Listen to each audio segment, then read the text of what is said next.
अस्सलाम अलैकुम दोस्तों, पेश खिदमत है आज की कहानी। कहानी में आगे बढ़ने से पहले मेरी नए आने वाले दोस्तों से अपील है कि हमारे चैनल को सब्सक्राइब करें और बेल के आइकॉन को दबाकर ऑल नोटिफिकेशन ऑन कर दें ताकि हर आने वाली नई वीडियो का नोटिफिकेशन आपको बर वक्त मिल सके। आपके वालिद ने अशारों किनायों में मुझे एक अनोखे अंदाज में दावत दी थी। मैंने वजाहत की। उन्होंने कहा था कि जो बात कल उनके ध्यान से निकल गई थी शायद आज उनकी याददाश्त में वापस आ जाए। मैंने थोड़े तवक्कुफ से बात जारी रखते हुए कहा, मैं जिन हालात के तहत आपकी दुकान में गया, आपके वालिद की रूह और मेरे माबैन जो गुफ्तगू हुई उसके पेशे नज़र मैं अब भी यही कहूँगा कि वो मेरे वालिद की पुरस्रार मौत के किसी अहम राज से ज़रूर वाकिफ़ रहे होंगे। आप शायद भूल रहे हैं कि मेरे वालिद की मौत को 10 साल गुफ्तगू की तफसील बताने का इसरार आपने ही किया था। मैंने उसकी बात काट कर संजीदगी से कहा, अगर आपके वालिद की रूह कच्चे सूती धागे का हवाला दे सकती है तो मौत के असबाब से भी वाकिफ़ हो सकती है।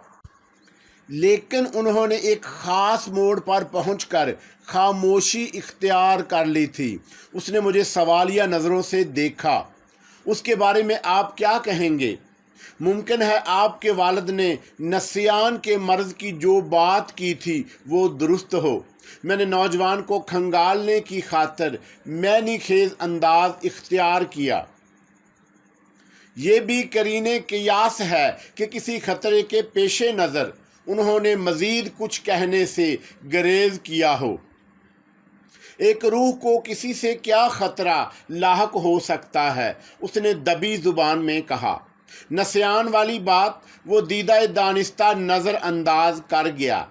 उसका जवाब तो वही रूह दे सकती है। मैंने शाने उचका कर जवाब दिया, मैं अब इजाज़त चाहूँगा। वो जाने के लिए पलटा, फिर रुक कर बोला, आपसे एक दरख्वास्त है। जो बातें आपने मुझसे बयान की हैं उसका तज़किरा किसी और से ना कीजिएगा। कोई ख़ास वजह? जी हाँ, वो उलझे हुए अंदाज में बोला, मैं इस बात को पसंद नहीं करूँगा कि मेरे मरहूम वालिद के सिलसिले में मकामी लोग कहानियाँ गढ़ना शुरू कर दें। मेरी जगह आप होते तो शायद आप भी इसी अंदाज में सोचते जो मैं सोच रहा हूँ। उसके अलावा अगर आपकी बात लोगों के इल्म में आई तो उसका मनफी असर मेरे कारोबार पर भी पड़ेगा। क्या आप मेरा तमाशा बनना पसंद करेंगे? मैं आपकी बातों की गहराई समझ रहा हूँ, मैंने दोस्ताना लहजे में जवाब दिया। मुतमिन रहें, मैं खुद भी किसी किस्म की तशहीर पसंद नहीं करता। आपकी इत्तला के लिए ये भी अर्ज़ कर दूं कि मैं आज शाम की फ़्लाइट से वापस जा रहा हूं। मेरे लायक कोई खिदमत हो तो मैं हाज़िर हूं। उसने इनकसारी से कहा। मैं महसूस कर चुका था कि मेरी बातें सुनकर उसके दिलो दिमाग में कुछ अथल पथल ज़रूर हुई थी। चुनांचा मैंने उसे खरीदने की खातिर पूछा, आपने ये नहीं बताया कि आपके वालिद साहब की मौत किस हादसे का नतीजा थी। मैं इन बातों को यकसर भुला चुका हूँ। उसने सर्द आह भरी। अब उन्हें बार बार दोहराने से हासिल भी क्या होगा? उसके लबो लहजे से साफ ज़ाहिर था कि वो मुझे कुछ बताने से गुरेज कर रहा है। मैंने उसे ज़्यादा मजबूर करना मुनासिब ना समझा, लेकिन ये बात मेरे जहन में महफूज हो गई कि बूढ़ा और उसका नौजवान बेटा दोनों किसी न किसी ऐसी बात से ज़रूर वाकिफ़ थे जो मेरे वालिद की मौत का मुअम्मा हल करने में मुआवन हो सकती थी। रूपनगर से रवानगी से बेशतर मैंने गुलजार खान को भी नौजवान के सिलसिले में टटोला, लेकिन वो सवाए इसके और कुछ ना बता सका कि अक्सर सियाहों के साथ बेहसीयत मजदूर वो कश्मीर एम्पोरियम पर गया था, मगर उस नौजवान या उसके घर वालों के बारे में उसे कोई मालूमात नहीं थी। میں نے روپ نگر سے رخصت ہوتے وقت گلزار خان کو مزید کچھ رقم بطور امداد دی اور یہ آفر بھی دی کہ اگر وہ چاہے تو میرے پاس ملازمت بھی اختیار کر سکتا ہے۔ روپ نگر سے واپسی کے بعد میں کاروباری مصروفیات میں الجھ گیا۔ والدہ کی طبیعت روز بروز بگڑتی جا رہی تھی۔ کاروبار سے جو وقت ملتا وہ میں والدہ کی تیمارداری اور دل جوئی میں صرف کرتا۔ ہمارے پاس خدا کے شکر سے کسی چیز کی کوئی کمی نہیں تھی، لیکن میں دیکھ رہا تھا کہ والد صاحب کی جدائی کا احساس میری والدہ کو اندر ہی اندر زنگ کی طرح چاٹ رہا تھا۔ میرے علاوہ گھر کے نوکر چاکر اور خادمائیں بھی ان کا خاص خیال رکھتی تھیں، مگر ان کی زندگی میں جو خلا پیدا ہو گیا تھا اسے پر کرنا کسی کے بس کی بات نہیں تھی۔ میں جب بھی ان کے پاس ہوتا وہ کسی نہ کسی بہانے گھما پھرا کر میری شادی کا ذکر چھیڑ دیتی۔ اس روز بھی میں ان کے ساتھ بیٹھا باتوں میں مصروف تھا جب انہوں نے بڑی سنجیدگی سے کہا، دانش بیٹے، آج میں شادی کے سلسلے میں تمہارا حتمی فیصلہ سننا چاہتی ہوں۔ کیوں گنہگار کرتی ہیں امی جان؟ میں نے لاڈ سے کہا، جب تک آپ کا سایہ ہمارے سروں پر قائم ہے سارے فیصلوں کا اختیار صرف آپ کو ہے۔ میں تو آپ کے ہر حکم کی بجا آوری کو ہمیشہ اپنے لیے باعث فخر سمجھتا ہوں۔ آج تمہاری یہ سعادت مندی اور لاڈ پیار کی باتیں مجھے بہلا نہیں سکیں گی۔ انہوں نے مجھے پیار سے گھور کر کہا، ہاں یا نہ، اس کا فیصلہ آج ہو کر رہے گا۔ بالکل ہوگا، بلکہ اب تک ہو جانا چاہیے تھا۔ میں نے شوخی سے کہا، میری دلہن ہوتی تو وہ بھی میری طرح آپ کی خدمت کرتی اور دعائیں لیتی۔ ایک دو بچے ہوتے تو وہ بھی لحاف میں گھسے بیٹھے آپ سے کہانی سننے کی ضد کرتے۔ میں نے تمہارے لیے ایک ایسی خوبصورت اور چاند سی دلہن کا انتخاب کیا ہے جو ہر اعتبار سے تمہارے لیے نہایت موزوں ہے۔ ماں نے سلسلہ کلام جاری رکھتے ہوئے کہا، تم اسے دیکھ بھی چکے ہو۔ میں مرحوم بیرسٹر نفیس فاروقی کی اکلوتی بیٹی فاخرہ کی بات کر رہی ہوں۔ بیگم نفیس سے دبی زبان میں رشتے کی بات بھی چھیڑ چکی ہوں۔ وہ گلے گلے تیار ہیں۔ تم ہاں کر دو تو میں ابھی فون کر کے ان سے شادی کی تاریخ بھی مانگ سکتی ہوں۔ میری والدہ کو بھی ہر والدین کی طرح میرا صحرا دیکھنے کی آرزو تھی۔ میں شادی سے اس لیے گریز کرتا تھا کہ اگر خدا نخواستہ بہو بن کر آنے والی نے میری ماں کی برتری کو تسلیم نہ کیا تو ان کے ذہن کو ایک جھٹکا لگے گا۔ میں اپنی زندگی میں ماں کو ہمیشہ خوش ہنستا مسکراتا دیکھنا چاہتا تھا۔ انہیں کوئی اور غم برداشت کرنا پڑے یہ بات مجھے کسی طور منظور نہیں تھی۔ جہاں تک فاخرہ کا سوال تھا تو میں اسے کئی بار دیکھ چکا تھا۔ وہ نہ صرف حسین تھی بلکہ خاصی پڑھی لکھی اور ذہین بھی تھی۔ بڑے خاندان سے تعلق تھا، اس لیے شریف گھرانوں کے طور طریقوں سے بھی پوری طرح آگاہ تھی۔ بیگم نفیس بھی ہر اعتبار سے مشرقی تہذیب کا جیتا جاگتا نمونہ تھی۔ میری والدہ کا انتخاب میرے لیے ہر طرح سے موزوں ترین تھا۔ بس ایک ہی خدشہ لاحق تھا کہ اگر کسی وجہ سے بعد میں ماں کے دل کو ٹھیس لگی تو میں اس کا کوئی تدراک نہ کر سکوں گا۔ کیا سوچ رہے ہو؟ ماں نے میری خاموشی کو محسوس کرتے ہوئے بڑی اپنائیت سے کہا، میں تمہارے اوپر اپنی مرضی اور پسند مسلط نہیں کرنا چاہتی۔ تمہیں کوئی لڑکی پسند ہو تو کھل کر بتا دو، مجھے تمہاری پسند بھی منظور ہوگی۔ ایک چہرہ ہے تو نظر میں، لیکن میں اسے صرف پیار کر سکتا ہوں، شادی نہیں کر سکتا۔ میں نے شرارت بھرے انداز میں ماں کو دیکھا تو وہ میرا مفہوم سمجھ کر بولی، تم نے پھر ٹال مٹول کی باتیں شروع کر دیں۔ میں فاخرہ کے سلسلے میں تمہارا آخری جواب سننا چاہتی ہوں۔ امی جان، میں نے ان کی خوشیوں کے آگے ہتھیار ڈال دیے۔ آپ نے یہ کیسے سوچ لیا کہ اگر آپ مجھے کوئی حکم کریں تو میں انکار کی جرأت کر سکوں گا؟ آپ کی ہر خوشی مجھے اپنی زندگی سے زیادہ عزیز ہے۔ پھر سوچ لو دانش، मैं आज और अभी सारी बातें तय करना चाहती हूँ। आप इजाज़त दें तो मैं आंटी का नंबर मिला दूँ। मैंने अपनी मर्ज़ी का इजहार करते हुए मासूमियत से कहा। अगर खुशकिस्मती से फ़ाखरा ने फ़ोन रसूव किया तो एक दो खट्टी मीठी बातें भी कर लूँगा। वालदा के लिए मेरा इशारा ही बहुत था। उन्होंने उसी वक्त बेगम नफीस से फ़ोन पर बात की और शादी की तारीख भी तय कर डाली और फिर मुझे गले से लगाकर दुआएं देने लगीं। उस रोज़ मैंने वालदा के चेहरे पर वालिद साहब की मौत के बाद प्यारो मोहब्बत की खुशियों को पहली बार हमकते देखा। मेरी शादी की तारीख जूं जूं नज़दीक आती जा रही थी, घर के हंगामे में खुशगवार इजाफा हो रहा था। मेरी वालदा की हालत भी बेहतर हो रही थी। सारे इंतज़ामात उनकी निगरानी में हो रहे थे। घर में रंगो रोगन का सिलसिला ख़त्म हुआ तो नए सिरे से आराइश का एहतमाम शुरू हो गया। मेरी शादी की खुशी में मेरी वालदा को जैसे नई ज़िंदगी मिल गई। दूसरे दिन मैंने दफ्तर में अपने मैनेजर को बुलाकर कार्ड छपने के लिए दे दिए।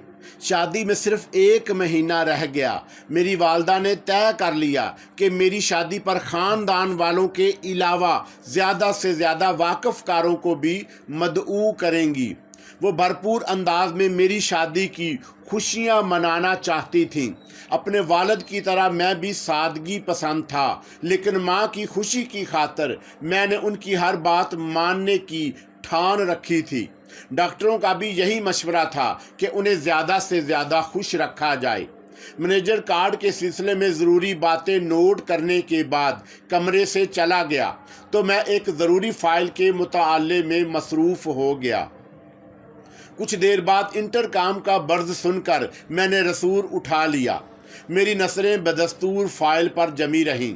यस, मैंने हस्बे आदत रसूल कान से लगाकर माउथ पीस में कहा, सर एक साहब आपसे फौरी तौर पर मिलना चाहते हैं। लेडी सेक्रेटरी की मानूस आवाज़ मेरे कानों में गूंजी। मैंने उनका नाम और काम की नौइयत दरियाफ़त करने की कोशिश की, लेकिन मौसूफ ने कुछ बताने से इनकार कर दिया। मैंने उन्हें इंतज़ार गाह में बिठा दिया है। क्या वो पहले भी कभी आ चुके हैं? मैंने सरसरी तौर पर मालूम किया। हो सकता है, लेकिन मैंने उन्हें पहले कभी नहीं देखा। आपका क्या अंदाज़ा है उनके बारे में? मैंने फ़ाइल से नज़रें हटाते हुए पूछा। बेज़ाहिर एक शरीफ और माकूल आदमी नज़र आते हैं। ठीक है, 10 मिनट बाद उन्हें अंदर भेज दें। मैंने इंटरकॉम का रसूल रख कर दोबारा फ़ाइल का मुताला शुरू कर दिया। मैंने आने वाले के बारे में ज़्यादा गौर करने की जहमत गवारा नहीं की। कारोबारी दुनिया में ऐसे अफराद की कमी नहीं जो किसी वजह से अपना नाम सीगा राज में रखने के आदी होते हैं और सिर्फ मतलूबा शख्स के सामने ज़ुबान खोलते हैं। उनके पास या तो किसी मुखालफ कारोबारी ग्रुप की कमज़ोरी होती है जिसे वो कैश करने की खातिर दूसरे ग्रुप से मिलते हैं, या फिर हुकूमत की कोई आने वाली अहम पॉलिसी से बड़ा कारोबार करने वालों को कबल अज वक्त मतला करके अपने फ़ायदे की बात करते हैं। अक्सर कोई पुराना वाकफ़कार भी चौंका देने के ख्याल के पेशे नज़र नाम और काम की नौइयत बताने से गरेज करता है। मेरे कॉलेज के दोस्त 1-2 बार ऐसी हरकत भी कर चुके थे। ठीक 10 मिनट बाद मेरे चपड़ासी ने मेरे दफ्तर का दरवाज़ा खोला तो मैंने फ़ाइल बंद करके आने वाले को देखा। वो मेरा कोई पुराना वाकफ़कार नहीं था। सूरत व शक्ल और लिबास के एतबार से एक महज़्ज़ब और पढ़ा लिखा शख्स नज़र आया। उम्र तकरीबन 40-42 के दरमियान होगी। मैंने आपको डिस्टर्ब तो नहीं किया? उसने करीब आकर बड़े मुहज़्ज़ब लहजे में कहा, फिर मेरा इशारा पाकर सामने रखी कुर्सी पर बैठ गया। फरमाइए। मैंने उसके बैठने के बाद संजीदगी से दरियाफ़त किया, किस सिलसिले में आना हुआ? मेरी सेक्रेटरी ने बताया था कि आप फौरी तौर पर मुझसे मुलाकात के ख्वाहिशमंद हैं। जी हाँ, वो बेहद संजीदगी से बोला। काम की नोयत कुछ ऐसी ही है कि अगर मैं मुलाकात के लिए अपॉइंटमेंट के चक्कर में पड़ता तो मेरे आने का असल मकसद फौत हो जाता। आपने अपना तारफ़ नहीं कराया। मैंने उसे टटोलती नज़रों से देखा।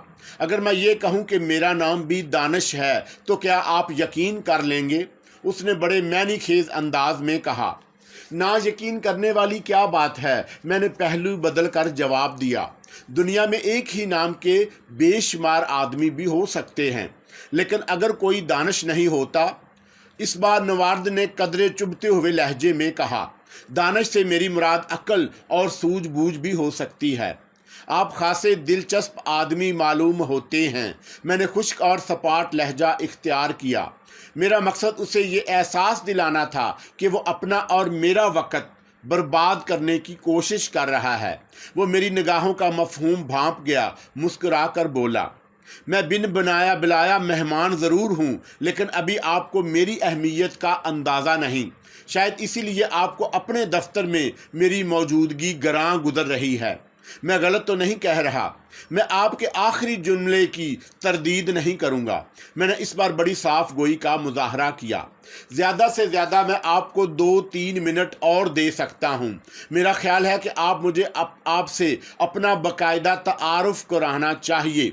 उसने अल्फाज चबाते हुए कहा, खाकसार को वैसे तो कई नामों से जाना और पहचाना जाता है, लेकिन आप मुझे जोगिया के नाम से याद रखें तो मुनासिब होगा। ये नाम मैंने आपको बावर कराने की खातर बताया है कि मैं बीक वक़्त कई सनतों का मालिक हूँ। आखिरी जुमला अदा करते वक़्त उसकी निगाहों में बर्तरी का रंग छलक रहा था। शायद वह मुझे मरऊब करने की कोशिश कर रहा था। मैं आपकी क्या खिदमत कर सकता हूँ? मैंने बदस्तूर संजीदगी से दरियाफ़त किया। आप बड़े लोग हैं, सिर्फ हुक्म चलाने के लिए पैदा हुए हैं। उसके लहजे में इनकसारी और तंज की आमेज़श थी। खिदमत करना तो हमारा काम है। मैं इस वक्त इसी मकसद से हाज़िर हुआ हूँ। जी फरमाइए, मैंने अपना गुस्सा ज़ब्त करते हुए कहा। आप मेरी क्या खिदमत करना चाहते हैं? फ़िलहाल एक मशवरा देना ज़रूरी समझता हूँ। वो यकलख्त बेहद संजीदगी से सरसराती लहजे में बोला, आप अपनी शादी के कार्ड छपवाने का इरादा मुलतवी कर दें तो मुनासिब होगा। इस मशवरे की कोई वजह? मैंने उसे तेज़ नज़रों से घूरा। जी हाँ, उसने आगे बढ़कर दोनों कोहनियाँ मेज़ पर टिकाते हुए कदरे मदहम आवाज़ में जवाब दिया। अपने वालिद की मौत के असबाब मालूम किए बगैर अगर आपने घर बसाने की गलती की तो एक हस्ती और ख़त्म हो जाएगी। क्या मतलब? मैं हैरत से चौंका। आप कैसी हमाकत की बातें कर रहे हैं? हमाकत नहीं, दूर अंदेशी। उसकी निगाहें चमकने लगी। जोगिया की ज़ुबान से निकला हुआ कोई हरफ, कोई बात कभी गलत नहीं हुई। ओह, मैंने मुस्कुराकर कहा, गोया आप पामिस्ट या ज्योतिषी किस्म की कोई चीज़ वाक़या हुए हैं।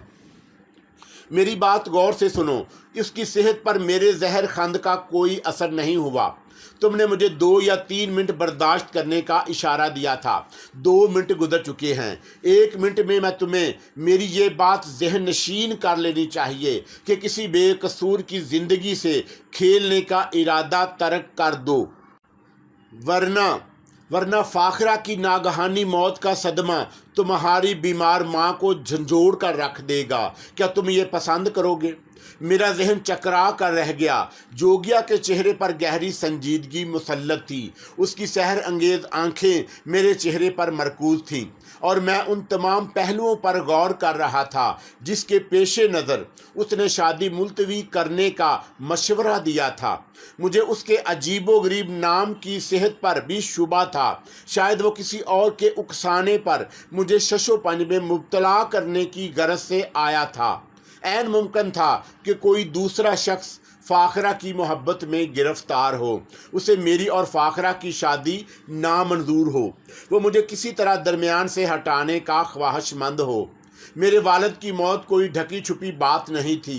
बेशुमार अफराद उस पुरस्रार मौत के बारे में अखबारात में तफसीलात पढ़ चुके होंगे। मेरे रूपनगर जाने का इल्म भी बहुत सारे लोगों को होगा। शायद वो मुझे किसी वहमे में मुब्तला करके शादी के इरादे से बाज रखने की कोशिश कर रहा था। मेरे जहन में मुतअद्दिद ख्यालात जन्म ले रहे थे जब जोगिया अपनी दस्ती घड़ी पर नज़र डालता हुआ उठ खड़ा हुआ। तुम्हारी दी हुई मोहलत पूरी हुई। उसने खुरदरी आवाज़ में मुझे घूरते हुए मुखातब किया। मैं पसंद नहीं करूँगा कि तुम मुझे अपने आफत से निकलवाने की खातिर मुलाजमों को तलब करो। वैसे जाते जाते तुम्हारी इत्तला के लिए एक बात और कहना चाहूँगा। तुम्हारे जहन में मेरे मशवरे की रोशनी में जो बेहुदा ख्यालात उभर रहे हैं, उनका हकीकत से दूर का भी कोई ताल्लुक नहीं। आईसी, मैंने उसे टटोलने की खातिर बेपरवाही का आगाज़ किया। गोया तुम दूसरों का जहन पढ़ लेने का दावा भी कर रहे हो।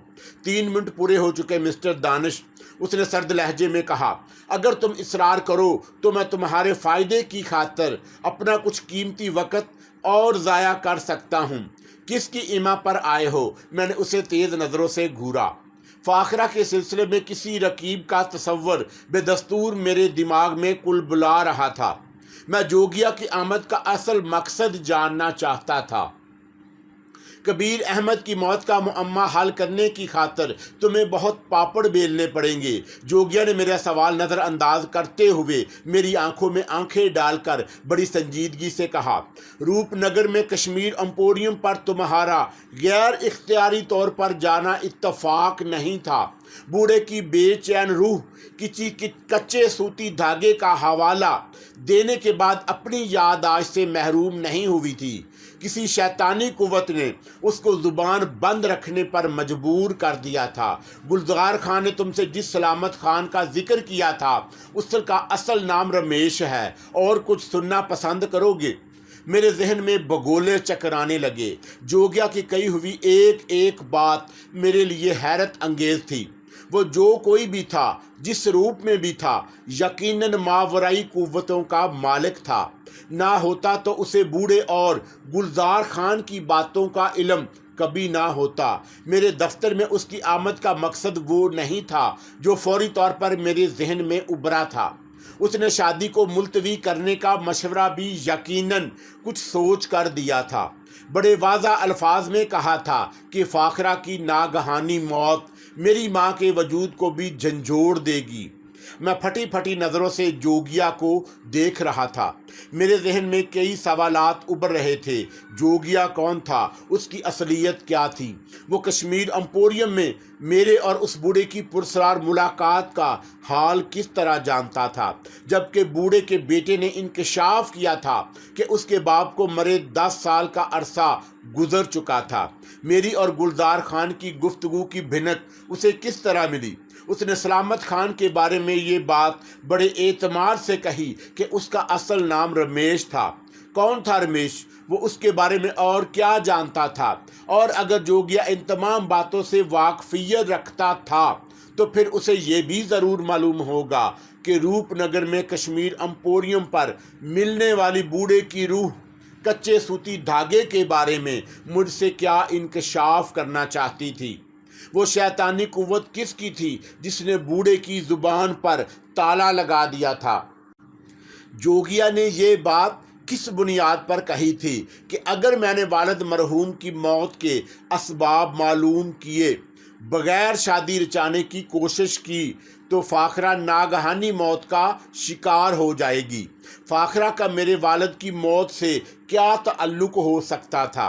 मेरे जहन में सवालात की यलगार हो रही थी। जोगिया की गुफ्तगू ने मेरे वजूद को शल कर दिया। वो मेरे सामने फ़ख्र से गर्दन ऊंची किए खड़ा था। मैं उसे समझने की कोशिशों में मसरूफ़ था जब जोगिया ने चौंकते हुए मेरी हैरतों में एक नए बाब का इजाफा किया। तुम्हारा मैनेजर आधे रास्ते से लौटकर शादी के कार्ड के सिलसिले में कुछ ज़रूरी बातें दरियाफ़त करने की गरज से आ रहा है। बेहतर यही है कि तुम उसे किसी तरह टाल दो। इसी में तुम्हारी बेहतरी है। मैं जवाब में कुछ कहना चाहता था कि ऑफिस का दरवाज़ा खुला। अंदर आने वाला मेरे मैनेजर के सिवा कोई और नहीं था। सर, आपने कार्ड की तादाद और कलर के बारे में कुछ नहीं कहा था, इसलिए मैं आधे रास्ते से वापस आ गया। आप चाहते तो प्रेस पहुंचकर मुझे फ़ोन भी कर सकते थे। मैंने कुछ सोच कर कहा। जी हाँ, ये बात मेरे जहन में नहीं आई। मैनेजर ने मुसम्मी सूरत बनाकर अपनी गलती का एतराफ़ किया। I am sorry sir. कोई बात नहीं, मैंने जवाब दिया।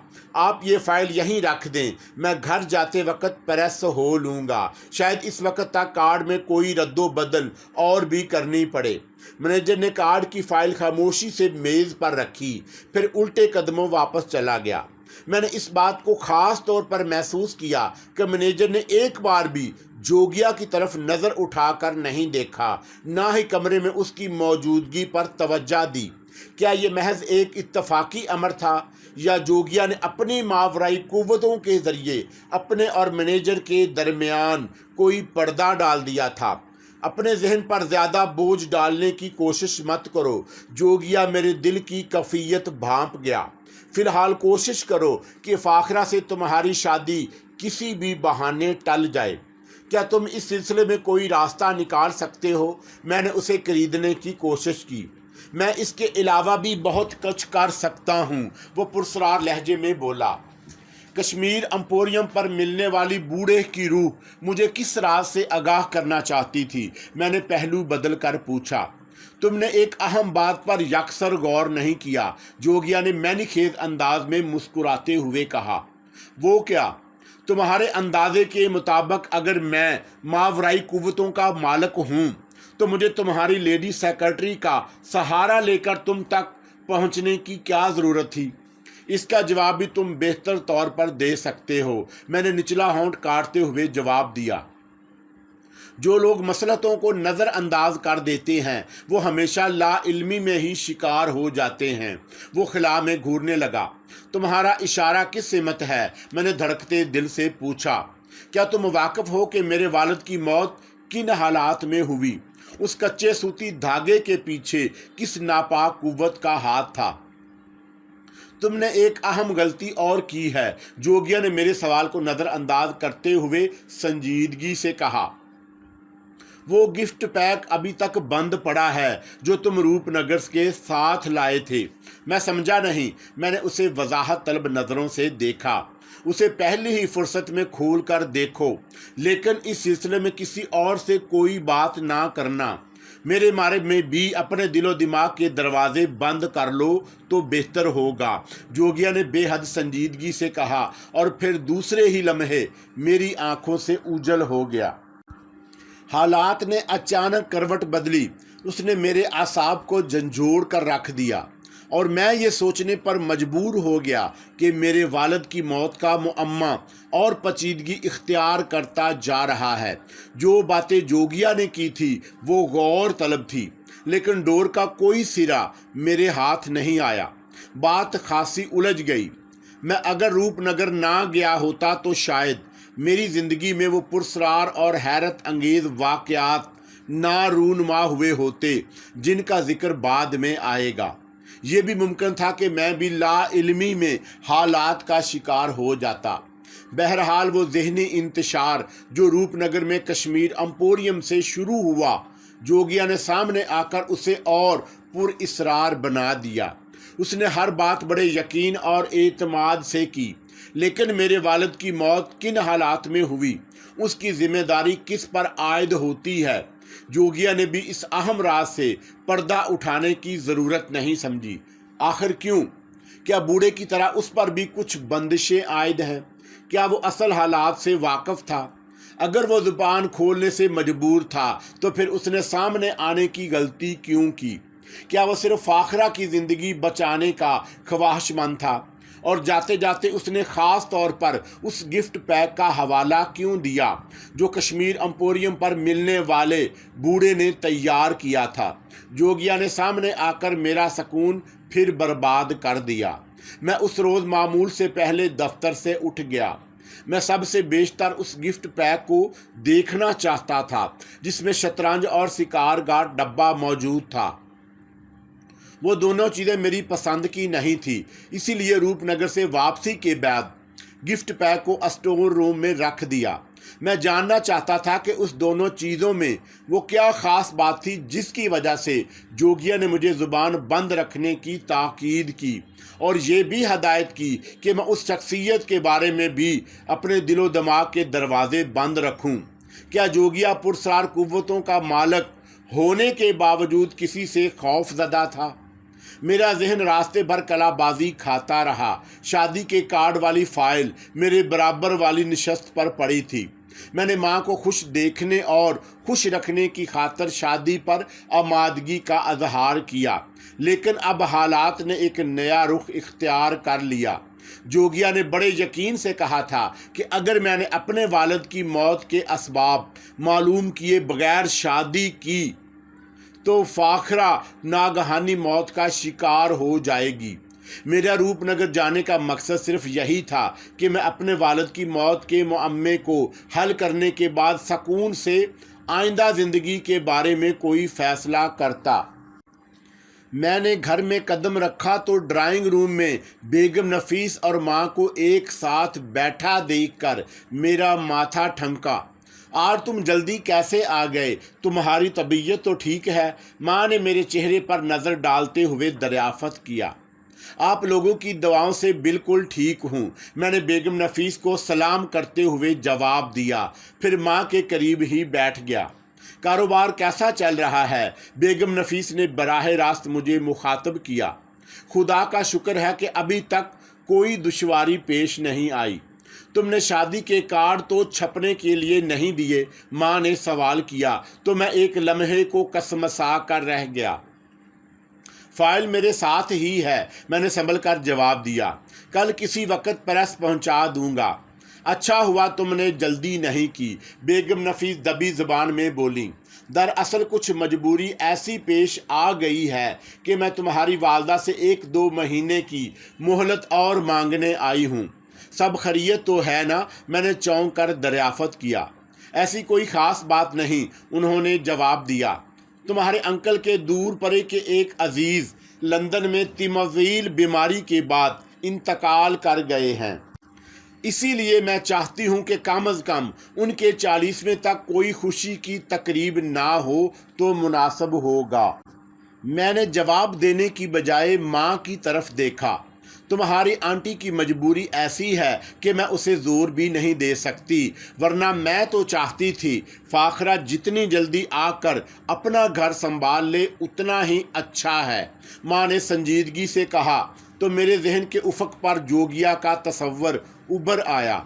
ना जाने क्यों मेरे दिलो दिमाग में ये ख्याल कुल बुलाने लगा कि शायद बेगम नफीस 2 महीने की जो मोहलत मांगने आई थीं उसके पस मंज़र में भी जोगिया ही की मावराई कुव्वतों का कोई दखल रहा होगा। बेगम नफीस के जाने के बाद मैंने अपनी ख्वाबगाह में जाने से पहले स्टोर रूम से वो गिफ्ट पैक भी साथ लिया जो अभी तक अपनी असली हालत में बंद था। अपने कमरे में जाकर मैंने दरवाज़ा अंदर से बंद किया, फिर गिफ्ट पैक खोलने लगा। ये बात मेरी समझ से बाहर थी कि जोगिया ने जाते जाते ख़ास तौर पर उसका जिक्र क्यों किया था। मैंने गिफ्ट पैक खोलने में खासी इजलत का मुजाहरा किया। अंदर से वही दोनों चीज़ें बरामद हुई जो मैंने कश्मीर एम्पोरियम पर पसंद की थी। शतरंज के मोहरे फोल्डिंग बसात के अंदर महफूज थे। मैं एक एक करके उनका जायज़ा लेता रहा, लेकिन किसी नतीजे पर नहीं पहुंच सका। फिर मैंने सगार बक्स खोला जिसके अंदर सुर्ख रंग का बारीक कागज़ भरा हुआ था। मैंने कागज़ को बाहर निकाल कर देखा तो मेरे दिल की धड़कनें यकलख तेज़ हो गईं।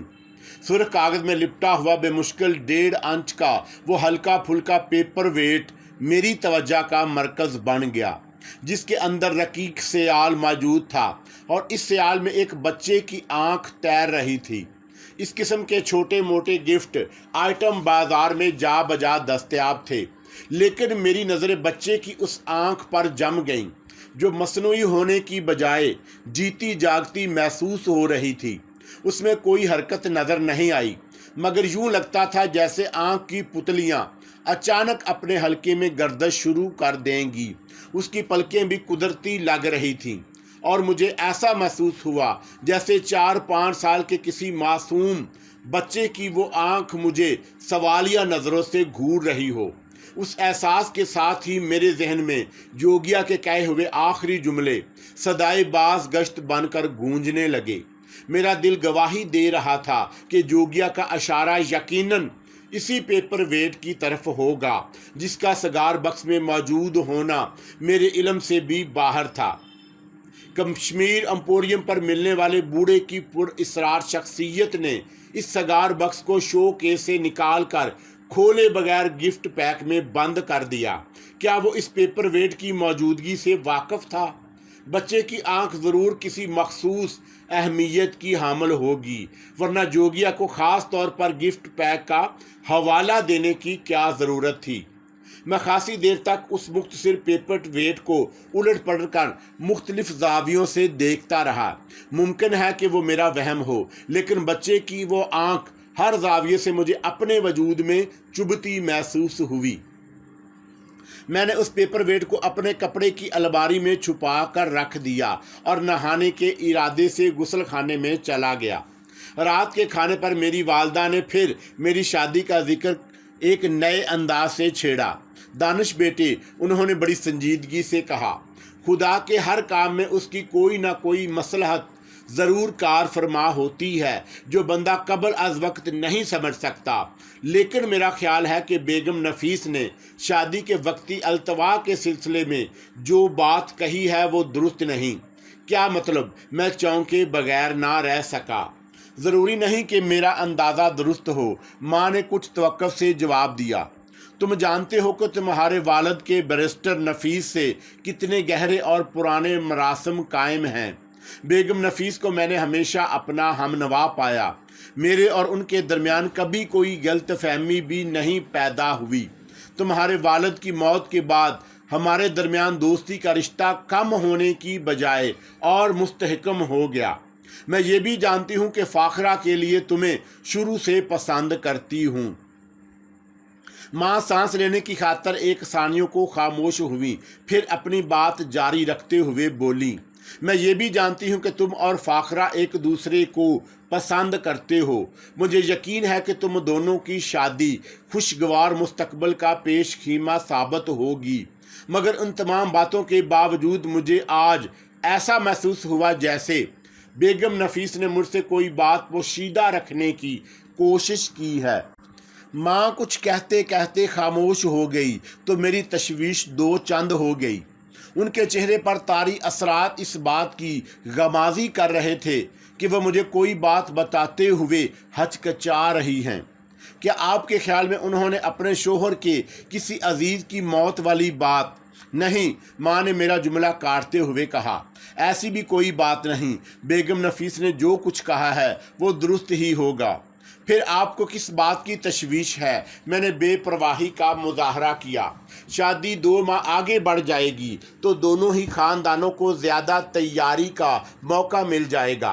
वालदा ने ज़ुबान से कुछ नहीं कहा, असबात में गर्दन को जुम्बश देकर खाने में मशगूल हो गईं। लेकिन मेरे दिल में एक फांस सी चुभ गई।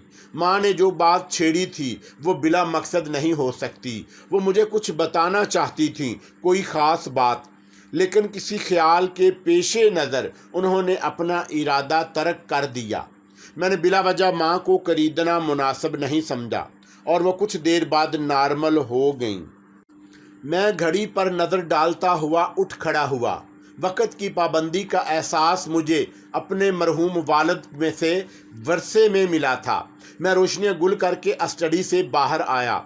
मेरे कदम अपनी ख्वाबगाह की सिमत उठ रहे थे जब मुझे ऐसा लगा जैसे पेपर वेट में नज़र आने वाले बच्चे की वही आंख कहीं करीब से मेरी एक एक हरकत व सकनात का जायज़ा ले रही हूँ। मैं गैर इख्तियारी तौर पर रुक गया। मैंने तेज़ी से घूम फिर कर अतराफ़ में नज़र दौड़ाई, फिर मुझे खुद ही अपनी हमाकत पर हंसी आ गई। पेपर वेट के सयाल मादा में महफूज की गई वो आंख भला मेरा ताक़ुब किस तरह कर सकती थी? वो एहसास महज मेरा वहम भी हो सकता है। पे दर पे नमा होने वाले गैर यकीनी हालात अक्सर इंसान को वहमों में मुब्तला कर देते हैं। मैं अपना जहन झटक कर ख्वाबगाह में दाखिल हुआ तो फिर एक गैर यकीनी सूरत हाल ने मेरे दिल की धड़कनें तेज़ कर दी। मेरे कमरे में घुप अंधेरा तारी था, जबकि मैं सोते वक्त भी हमेशा एक नाइट बल्ब जलाए रखने का आदी था। ये बात घर के तमाम मुलाजमों के इल्म में थी। चुनाचा ये सवाल कुदरती तौर पर मेरे जहन में उभरा کہ लाइट कौन बंद कर सकता है। फिर एक मुमकिन जवाब ने मेरी तशफ़ी कर दी। अंधेरे की वजह यह भी हो सकती थी कि बल्ब फ्यूज़ हो गया हो। मुझे अपने आप पर गुस्सा आने लगा। मैं शायद हालात के पेश नज़र ज़ईफ़ल एतक़ाद होता जा रहा था और ये कोई अच्छी अलामत नहीं थी। फिर शाने झटक कर मैंने स्विच बोर्ड की तरफ कदम उठाया। ख्वाबगाह में नाइट बल्ब के अलावा भी मुतबादल रोशनी का इंतज़ाम था। मैं अंदाजे से स्विच बोर्ड की सिमत हाथ बढ़ा रहा था कि एक सरसराती हुई मदम आवाज़ मेरे कानों में गूंजी, रोशनी मत करना वरना तुम एक खूबसूरत मौका ज़ाया कर दोगी। वो आवाज़ बहुत वाज़े तौर पर मेरी कुव्वत समात से टकराई। मेरा वहम नहीं हो सकता था। कौन हो तुम? मैंने स्विच बोर्ड की तरफ से हाथ खींचकर खौफजदा हुए बगैर सवाल किया। दरवाज़ा अंदर से बोल्ट कर लो। वही मदम आवाज़ जो कहीं दूर से आती महसूस हुई दोबारा मेरे कानों में गूंजी। तुमने मेरे सवाल का जवाब नहीं दिया। मैंने ठोस और सज लहता इख्तियार किया। कौन हो तुम और किस मकसद से यहाँ आए हो?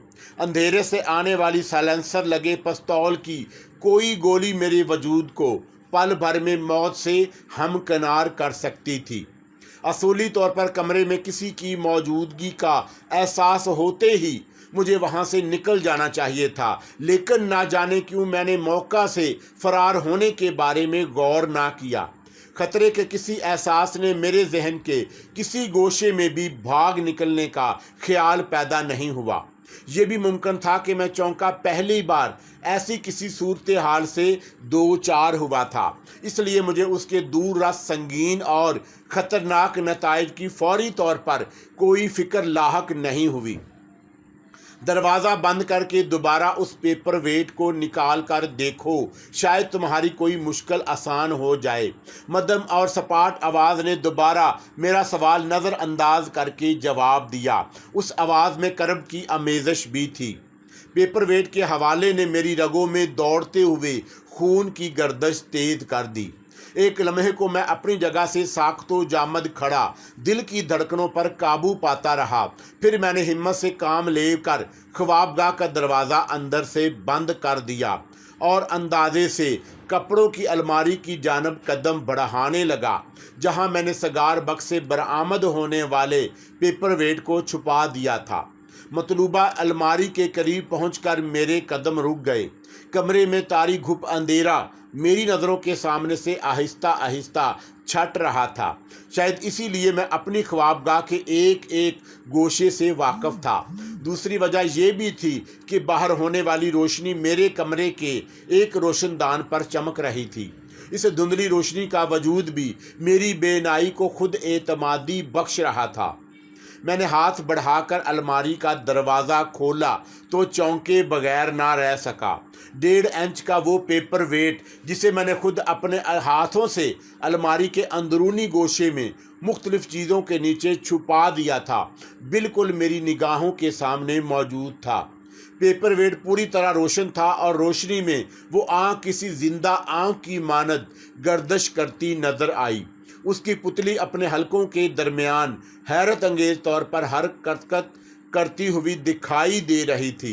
पलकें भी झपक रही थी। मेरे पूरे वजूद में सर्द लहर दौड़ गई। जो कुछ मैं देख रहा था वो नाकाबिले यकीन था, लेकिन मैं उसकी हकीकत को झुटला नहीं सकता था।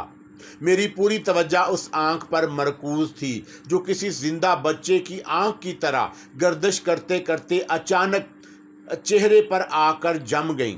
उस आंख की सफ़ेद हल्के में खून की नसें भी आहिस्ता आहिस्ता वाज़े होने लगी और मुझे यूँ लगा जैसे मैं जागती आंखों से कोई भयानक और डरावना ख्वाब देख रहा हूँ, मगर वो कोई ख्वाब नहीं था। तुम अपने बाप की पुरअसरार मौत का राज जानने के लिए बेचैन हो। वही कर्ब में डूबी आवाज़ फिर मेरी समात से टकराई। हाँ, मैंने खुद पर काबू पाते हुए पूछा, तुम कौन हो? जोगिया ने तुमसे जो कुछ कहा था वो गलत नहीं था। पेपर वेट के अंदर महफूज वो पुरअसरार आँख मुझसे गुफ्तगू करने लगी। उसने पलकें झपकाते हुए कहा, जरगाम तुम्हें बताना चाहता था कि कच्चे धागे के पीछे किसका हाथ है, लेकिन किसी ताकत ने उसके होंठों पर मोहर लगा दी। जरगाम, मेरा इशारा उस बूढ़े की तरफ है जो तुम्हें रूपनगर में कश्मीर एम्पोरियम पर मिला था। लेकिन उसके नौजवान बेटे ने, हाँ, मध्यम आवाज ने मेरी बात काट कर सपाट अंदाज में कहा। उसने भी गलत नहीं कहा था। जरगाम को मरे पूरे 10 साल गुजर चुके हैं, लेकिन उसकी बेचैन रूह अभी तक मेरी ही तरह तुम्हारी दुनिया में भटक रही है। वो किसी हादसे का शिकार हुआ था? मैंने पूछा। मेरे पास वक्त कम है। मेरा हाथ थाम कर खामोशी से चलो। जिंदा आंख की पुतलियां बेचैनी से मुतहरक हो गईं। जो कुछ देखना उसे सिर्फ अपनी ज़ात तक महदूद रखना। जोगिया के अलावा किसी और के सामने जुबान खोलने की गलती ना करना, वरना। उसकी आवाज़ घुट कर रह गई। वरना क्या? मैंने उसकी खामोशी को महसूस करते हुए तेज़ी से सवाल किया। मेरे दिल की धड़कनें हर लम्हा तेज़ होती जा रही थीं। उस वक़्त ज़्यादा सवालात से गुरेज करो। पेपर वेट उठाकर जेब में रख लो। खुद पर हर हाल में काबू रखने की कोशिश करना, वरना सारा खेल बिगड़ जाएगा। मैंने एक साने के लिए कुछ सोचा, फिर रोशन पेपर वेट को उठाकर जेब में रख लिया। मेरा हाथ लगते ही पेपर वेट की रोशनी अचानक गुल हो गई। मैंने किसी हैरत का इजहार नहीं किया।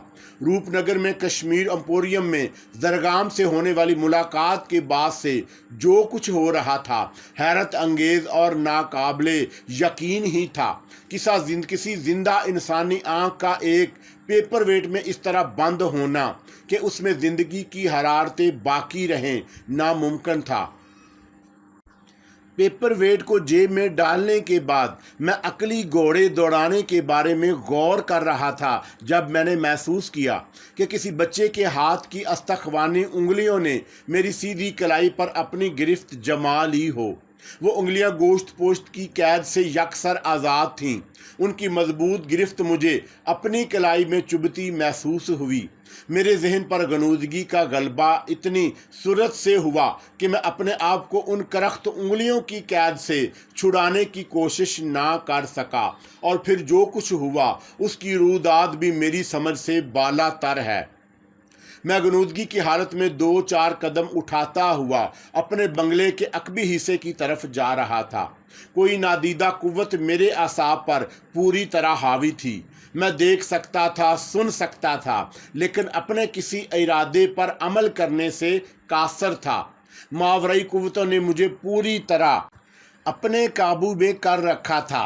मैं बंगले के अकबी हिस्से से निकलकर खुली सड़क पर आ गया।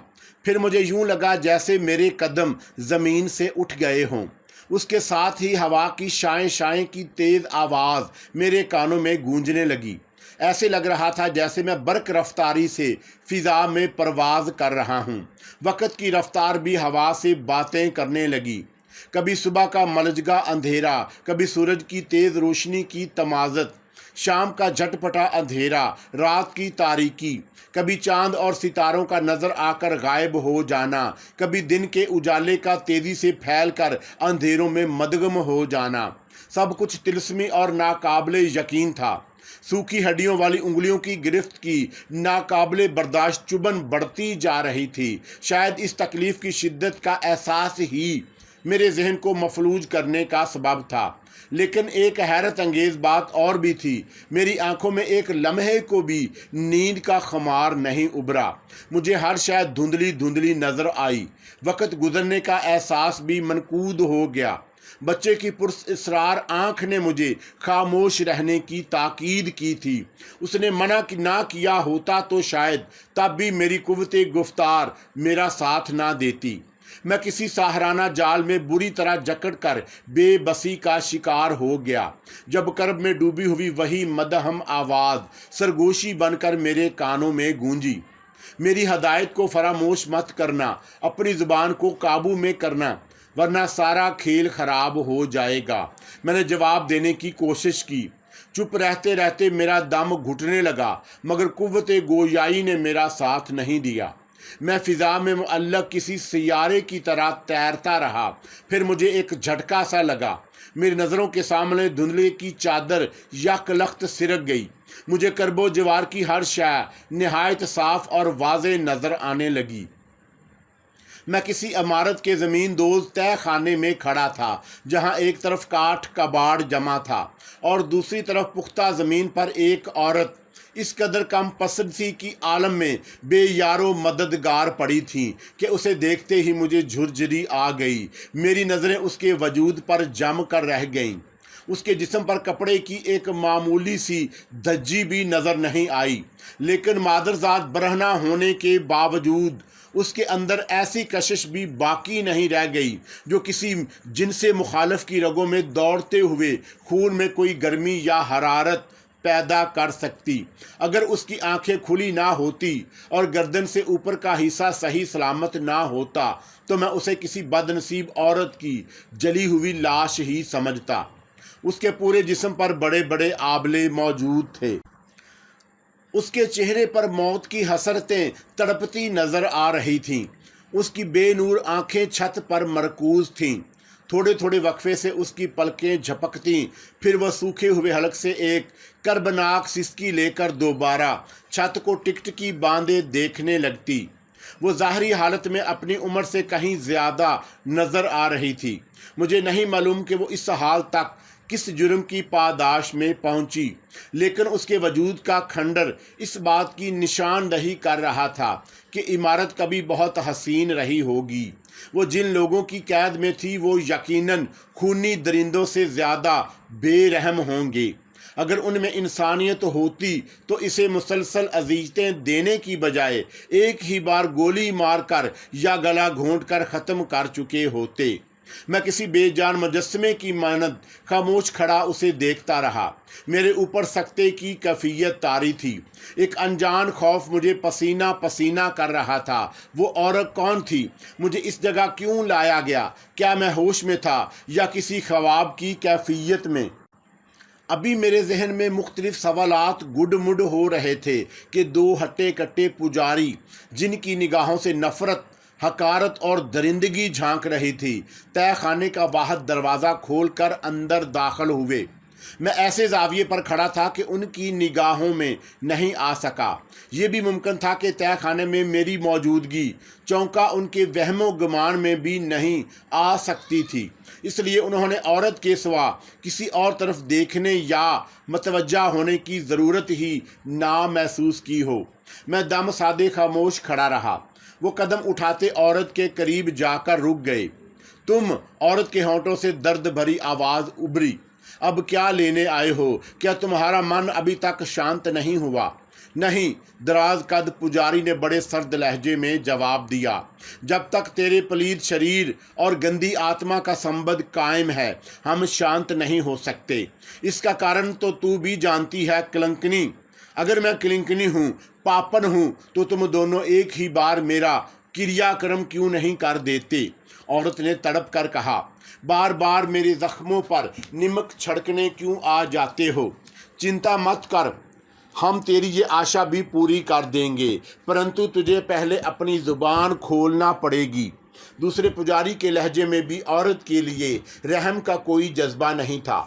اس نے شعلہ بار نظروں سے عورت کو گھورتے ہوئے گھورا کر کہا، اس حرام کے تخم کا نام اگل دے جس نے تجھے دھرم سے منہ موڑ کر پاپ کا راستہ دکھایا۔ میں نے کوئی پاپ نہیں کیا۔ عورت نے خود کو زنجیروں کی قید سے آزاد کرنے کی خاطر ہاتھ پیر چلاتے ہوئے حقارت سے کہا، جس نے میرے پوتر جیون میں زہر گھولا، جس نے میرے ساتھ زور زبردستی سے اپنا منہ کالا کیا، وہ کوئی اور نہیں بلکہ تیرا متر تھا۔ میں تمہیں پہلے بھی اس کمینے کا نام۔ خبردار! جواب میں پجاری نے اتنی شدت سے عورت کے منہ پر لات ماری کہ اس کے ہونٹوں سے خون جاری ہو گیا اور پھر چیخ کر بولا، اگر تو نے دوبارہ اس دیوتا سمان بھلے مانس کا نام بھی اپنی زبان سے لیا تو میں تیری زبان کاٹ کر پھینک دوں گا۔ یہ سیدھی طرح زبان نہیں کھولے گی، دراز قد پجاری نے شفاق انداز میں کہا۔ پھر اس نے کاٹھ کباڑ کے پاس رکھے ہوئے مٹکے نما برتن کو بڑھ کر اٹھا لیا۔ اس کے تیور خطرناک ہوتے جا رہے تھے۔ دوبارہ قریب جا کر اس نے مٹکے میں موجود سیاہ رنگ کا کوئی بدبودار تیل عورت کے جسم پر لوٹ دیا۔ یہ تم کیا کر رہے ہو؟ دوسری پجاری نے احتجاج کیا۔ اگر یہ مر گئی تو ہم اس دشٹ کا نام پتہ کس سے معلوم کریں گے؟ اس کی آتما سے، دراز قد پجاری ہذیانی انداز میں بولا۔ پھر اس نے جیب سے ماچس نکال کر تیل کو آگ لگا دی۔ تہہ خانے میں شعلے بھڑک اٹھے۔ عورت کی کربناک چیخوں کی آوازیں میرے وجود کو لرزہ بر اندام کرنے لگی۔ زندگی اور موت کا بھیانک اور شیطانی کھیل دیکھ کر میرے صبر کا پیمانہ لبریز ہونے لگا۔ میں نے انجام کی پرواہ کیے بغیر ہٹے کٹے پجاریوں کی سمت چھلانگ لگانے کی ٹھانی، لیکن کامیاب نہ ہو سکا۔ میری کلائی پر استخوانی انگلیوں کی گرفت اور سخت ہو گئی۔ اپنی موت کو دعوت مت دو۔ میں نے تمہیں ہر حال میں زبان بند رکھنے کا مشورہ۔ کر میں ڈوبی ہوئی وہی آواز پھر میرے کانوں میں گونجی، لیکن اس کا جملہ ادھورا ہی رہا۔ اس آواز کے ابھرتے ہی دونوں پجاری اس طرح چونک کر اچھلے اور میری سمت پلٹے جیسے انہیں اچانک کوئی ایسی شے مل گئی ہو جس کی انہیں برسوں سے تلاش تھی۔ پھر وہ خوفناک انداز میں میری طرف جھپٹے، لیکن اسی لمحے میری کالائی ندیدہ گرفت کے شکنجے سے آزاد ہو گئی، اور پھر مجھے ایسے لگا جیسے بھونچال آ گیا ہو۔ میں خود کو فضا میں گردش کرتا دیکھ کر خوف سے چیخ اٹھا، بچاؤ بچاؤ، دانش دانش میرے بچے، ہوش میں آؤ۔ میں نے ماں کی مانوس آواز سن کر آنکھیں کھول دیں۔ میرے ذہن کو دوسرا جھٹکا لگا۔ میں اس وقت کسی تہہ خانے کی بجائے اپنے خواب گاہ میں اپنے بستر پر موجود تھا۔ میری ماں میرے قریب بیٹھی مجھے حیرت سے گھور رہی تھی۔ تم شاید کوئی خواب دیکھ کر ڈر گئے تھے، ماں نے مجھے سوالیہ نظروں سے دیکھا۔ سوتے میں ہاتھ چلا کر تم بچاؤ بچاؤ کہہ رہے تھے۔ مجھے بتاؤ دانش، کیا خواب دیکھا تم نے؟ کس بات نے تمہیں خوف زدہ کر دیا؟ وہ شاید تھکن کا نتیجہ تھا۔ میں نے دیدہ دانستہ دروغ گوئی سے کام لیا۔ مجھے تو یہ بھی یاد نہیں کہ میں سوتے میں کیا کہہ رہا تھا۔ آپ کو بلا وجہ میری خاطر زحمت ہوئی۔ ماں نے بڑے پیار سے میرے شانے کو تھپ تھپایا، لیکن میں محسوس کر رہا تھا کہ انہیں میرے جواب کی صحت پر یقین نہیں آیا۔ کچھ دیر بعد وہ چلی گئیں تو میں نے سب سے پہلے جیبوں کو ٹٹولا، لیکن وہاں کچھ بھی نہیں تھا۔ میں نے تیزی سے اٹھ کر خوابگاہ کو اندر سے بند کیا، پھر کپڑوں کی الماری کھول کر دیکھا تو وہ پرسرار پیپر ویٹ اندر موجود تھا۔ میں نے اسے ہاتھ میں اٹھا کر الٹ پلٹ کر دیکھا، لیکن بچے کی آنکھ اس وقت قطعی بے جان نظر آ رہی تھی۔ میرے ذہن میں گزرے لمحوں کا ایک ایک منظر تازہ ہونے لگا۔ میری عقل اس عقدے کو حل کرنے سے قاصر تھی۔ عورت کے چہرے کا ایک ایک نقش میرے ذہن میں اجاگر ہو رہا تھا۔ اس کی بے بسی، اس کی ویران آنکھوں میں تڑپتی موت کی حسرت، اس کا داغدار جسم جسے بڑے ظالمانہ انداز میں عبرت کا نشان بنایا گیا۔ دونوں ہٹے کٹے پجاریوں اور عورت کے درمیان ہونے والی گفتگو بھی میرے کانوں میں سرگوشی کے انداز میں گونج رہی تھی۔ وہ عورت کسی ایسے شخص کے بارے میں دریافت کرنا چاہتے تھے جس نے ان کے خیال کے مطابق اسے گناہ پر اکسایا تھا، لیکن عورت جب ان کے کسی ساتھی کو اپنی بربادی کا ذمہ دار ٹھہرایا تو دونوں پجاری غضبناک ہو گئے۔ دراز قد پجاری اپنے اشتعال پر قابو نہ پا سکا۔ اس نے عورت پر تیل چھڑک کر اسے اپنے ساتھی کے منع کرنے کے باوجود شعلوں کے حوالے کر دیا۔ زنجیر میں جکڑی ہوئی ایک مظلوم عورت کی اذیت ناک چیخوں نے میری مردانگی کو للکارا۔ میں نے اسے بچانے کے لیے جھٹپنے کی کوشش کی، لیکن کسی ماورئی قوت نے میرے قدم جکڑ لیے۔ پھر کرب میں ڈوبی ہوئی بچے کی آواز میرے کانوں میں گونجی۔ اس نے کہا تھا کہ میں اپنی موت کو دعوت دینے سے گریز کروں۔ وہ مجھے یاد دلا رہا تھا کہ اس نے مجھے ہر حال میں سختی سے زبان بند رکھ کر صرف تماشا دیکھنے کی تلقین کی تھی۔ میرے والد کی پرسرار حالات میں واقع ہونے والی موت کی کہانی سلجھنے کی بجائے اور الجھتی جا رہی تھی۔ दूसरी सुबह नाश्ते की मेज़ पर मैंने माँ को खरीदना मुनासिब नहीं समझा। खामोशी से नाश्ता करने में मसरूफ़ रहा। फिर नाश्ते के बाद उठने लगा तो माँ ने मेरे चेहरे पर नज़रें जमाते हुए पूछा, दानिश, क्या तुम्हें अब भी याद नहीं आया कि रात तुमने क्या ख्वाब देखा था? जी नहीं, मैंने सादगी से जवाब दिया, लेकिन मैंने वाज़े तौर पर तुम्हारे चेहरे पर खौफ की अलामतें महसूस की थी। तुम किसी बात या मंजर से खौफजदा होकर बचाओ बचाओ कह रहे थे। हो सकता है आपका अंदाज़ा दुरुस्त हो, लेकिन मुझे कुछ याद नहीं। माँ ने गहरी नज़रों से मेरे दिल की गहराइयों में झांकने की कोशिश की। क्या बात है? मैंने बड़े प्यार से माँ को टालने की कोशिश की। आप महज मेरे किसी ख्वाब की वजह से इस कदर फ़िक्रमंद क्यों हैं? इसलिए कि अब सिर्फ तुम मेरी ज़िंदगी का आखिरी सहारा हो। माँ ने होंठ काटते हुए मुतफक्राना लहजे में जवाब दिया, मैं नहीं चाहती कि तुम किसी खतरे में पड़ो। खतरा? मैंने तजाहल आरफाना से मुस्कुराकर दरियाफ़त किया। मैं समझा नहीं आप किस खतरे की बात कर रहे हैं। तुम रूपनगर क्यों गए थे? माँ के चेहरे पर कर्बनाक संजीदगी तारी हो गई। सिर्फ तफरीह की खातर मैंने फिर दरोगोई से काम लिया, कारोबारी मसरूफियात की वजह से। मैं नहीं मान सकती, माँ ने मेरी बात काट कर कहा, तुम मुझसे कुछ छुपाने की कोशिश कर रहे हो। अगर आपको इस बात का शुबा है तो उसकी कोई वजह भी ज़रूर होगी। मैंने बदस्तूर लापरवाही का वजाहरा किया। हाँ, माँ सर्द आह बात कर बोली, क्या तुम इस बात से वाकिफ़ नहीं हो कि रूपनगर की ही मनहूस फ़िज़ाओं में तुम्हारे वालिद का साया तुम्हारे सर से उठा था? मुझे मालूम है, लेकिन मैं तो उनकी मौत के 1.5 साल बाद रूपनगर गया था। मैं समझ रही हूँ, माँ ने हाथ मसलते हुए संजीदगी से जवाब दिया। तुम मुझे परेशान नहीं करना चाहते, इसलिए जो कुछ कर रहे हो इंतहाई राजदारी से कर रहे हो, लेकिन मैं इसे पसंद नहीं करती। आप क्या पसंद नहीं करती अम्मी जान? मैंने माँ का हाथ थाम कर बड़े लाड से पूछा, फिर वजाहत करते हुए बोला, क्या मैंने कभी आपके हुक्म अदूली की है या किसी बात से सरताबी की, गुस्ताखी की जुर्रायत की है? नहीं। फिर आपकी परेशानी की वजह क्या है? मैंने पहली बार कदरे संजीदगी का मुजाहरा किया।